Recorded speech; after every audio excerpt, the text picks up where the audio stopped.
Good morning. How are we all doing? Alright, so car diaries number 6, I believe. Let's keep this going.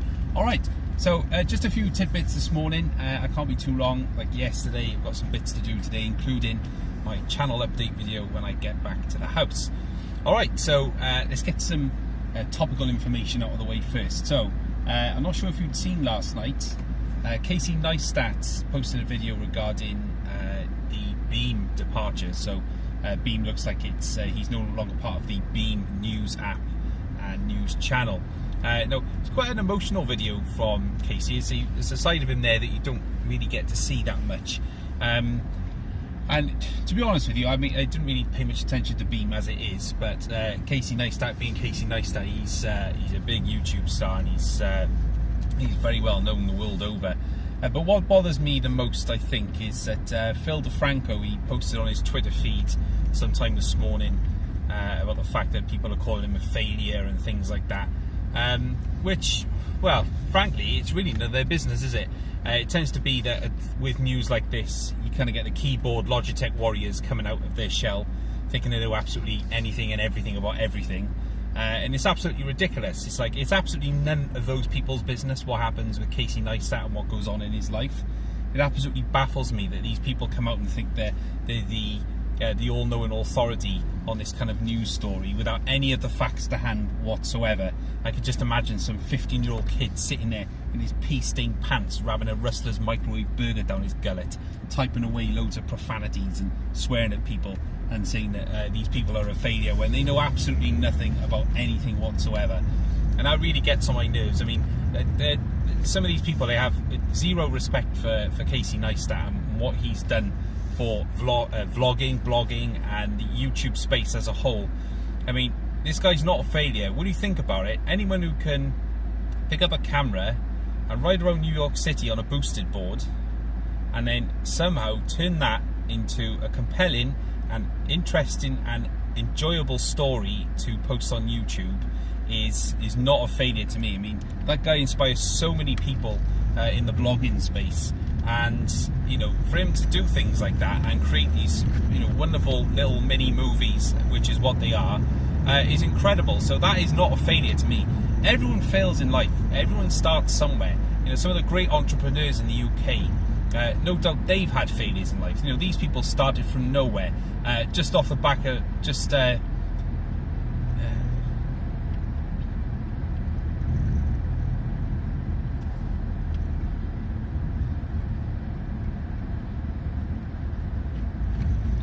just offhand, let's think about it. Richard Branson started the Virgin Empire, got absolutely no qualifications of note when he left school. He's a self-proclaimed dyslexic person, and yet look at what he's done. He has amassed a personal fortune of billions and created one of the biggest British success stories ever. And it's now a sort of a global brand as well. The Virgin brand is extremely well known. I mean, their aircraft, for example, you'll see them at all the major airport hubs across the world. We had the Virgin mega stores way back when, they're now gone. But, you know, he's had failure in life. Another one, Sir Charles Dunstan, he was the founder of the Carphone Warehouse. He started that business with a £1,000 bank loan, and look at the behemoth that he's created there. I mean, you know, he's had failures in life, no doubt. You know, failure is a word which has a lot of power, but when you sort of dig deeper, failure can sometimes mean that you pick yourself back, you learn from those mistakes. So it's not a total failure. Sometimes you have to draw the line and say, right, this isn't working, I can't be part of this. The Casey Neistat brand, if you like, you know, him and his wife, they have a sort of big brand going, and sometimes, I don't know all of the facts and I don't know everything about this, but sometimes you just have to draw the line and cut the cord and say, right, I cannot do this anymore for whatever reason. I need to concentrate on bigger and better things, and that's what he's done. And yet people seem to come out the word of, you walked away with a 25 million deal. Do these people not understand that setting up a company, you have things like debts and overheads and things like that? So no doubt he didn't walk away with 25 million. He's obviously had to pay some people to give them some sort of severance package, because not everyone's going to keep their job out of this. So Beme is still going, as far as I know. It's just Casey Neistat and one of his guys who sort of is a co-partner with him and no longer part of the Beme offering. So it just infuriates me, that's all. The point of me raising this is that it absolutely infuriates me, these people posting in the Phil DeFranco sort of Twitter post, thinking that they know everything, and it just gets right on my nerves. It really, really does. And you know, I got a huge amount of respect for Casey Neistat. I mean, it's funny, you know, people you never expect to watch him. I walked into work the other night, and a friend of mine, he's got a DJI Mavic, and he was interested in seeing the Mavic Air. I casually walked past him, and he was watching Casey Neistat doing his review of the Mavic Air. So, and I said to him, "What? Didn't know you like Casey Neistat?" He said, "I don't." He said, "But I know he's really good with drones, so that's why I'm watching it." And it's like, well, cool, you know, it's the kind of recognition, you know, people think, oh well, I've seen that before, so that's the first thing they go to. That shows how much clout that Casey Neistat has. He's like an unofficial poster boy for Samsung. If you watch his videos very closely, he's always got a Samsung phone. In a couple of the older ones, you'll notice he had the Samsung Gear S3 smartwatch as well. You'll see him at the Unpacked events as well. So again, you know, he carries this persona around him which people really like. And to be honest with you, he's one of those like nice guys. I'm not sure what he's like behind closed doors. I'm sure he's really, really nice as well. Nobody really knows what happens with things like that, but he seems like a really down-to-earth guy. I mean, some of these big YouTubers, they turn into a complete turd once they've had their 5 minutes of fame. They get 10 million subscribers under their belt, and then think they can just flick the arsehole switch and start acting like a complete knob. So, you know, he's not like that. He still pushes the envelope to create really good little blogs or mini movies like they are. I don't know if you saw the one where he was explaining about the blonde hair and things like that, where he had this really cool camera trickery thing that he did in his studio. It was really incredible to watch, and even if you study it really, really hard, you can just about see how he's done it. But to the naked eye and to a casual viewer who doesn't know anything about video production, then it was absolutely fantastic. A really, really good blog. And to me, you know, that's what he's all about, is going outside of the box and doing things that are different, that set him apart from other bloggers.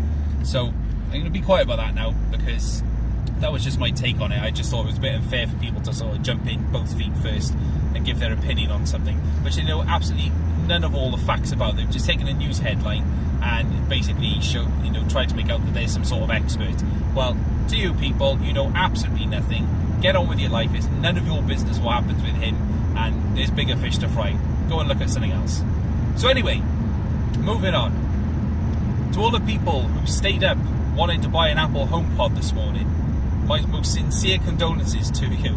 I'm not sure what Apple have done here. I mean, they've said that the Apple HomePod is available today, the 26th of January.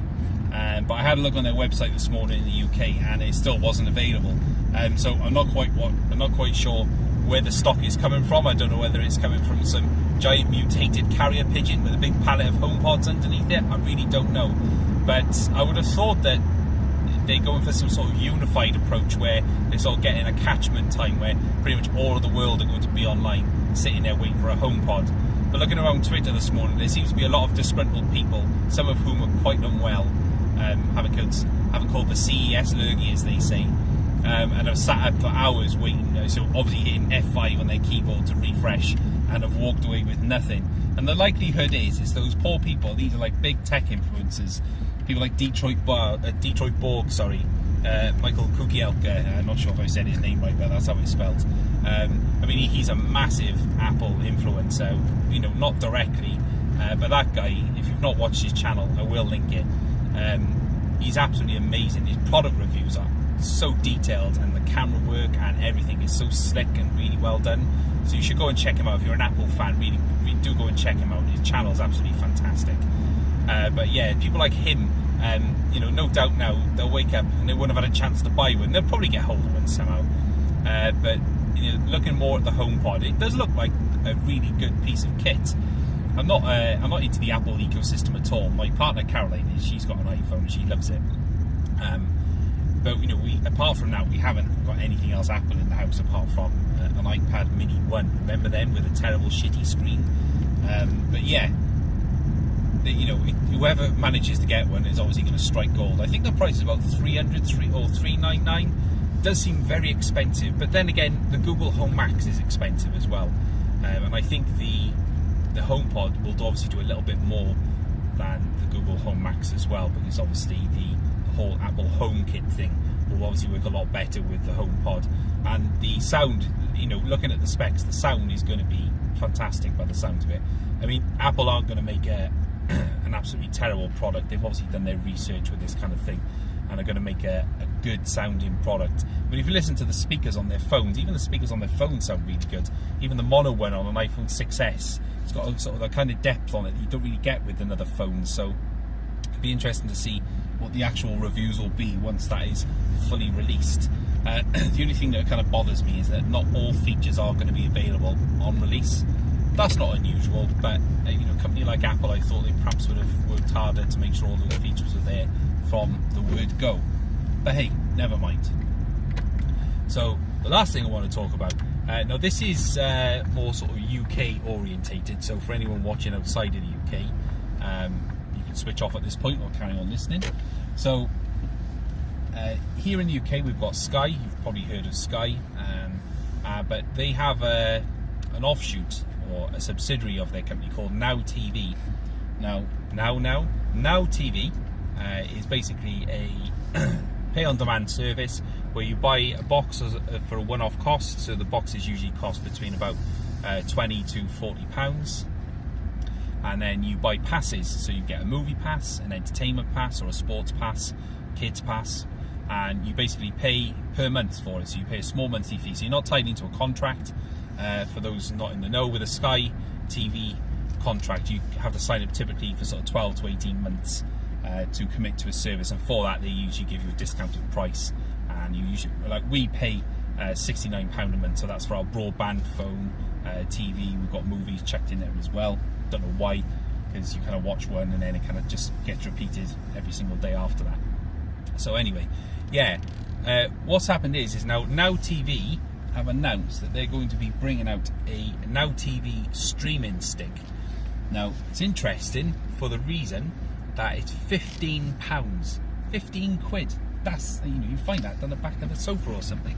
That's really, really awesome, and they're directly competing there with the Amazon Fire Stick and the Google Chromecast. More the Fire Stick, because Chromecast is limited to you using a device to actually watch any content on it, whereas the Fire Stick can be operated wholly of its own independence. So with Sky doing this, I mean, what they're effectively doing is tapping into the market of these small media streamers, which are fantastic value and are really, really handy, because you can literally take them anywhere where there's an internet connection.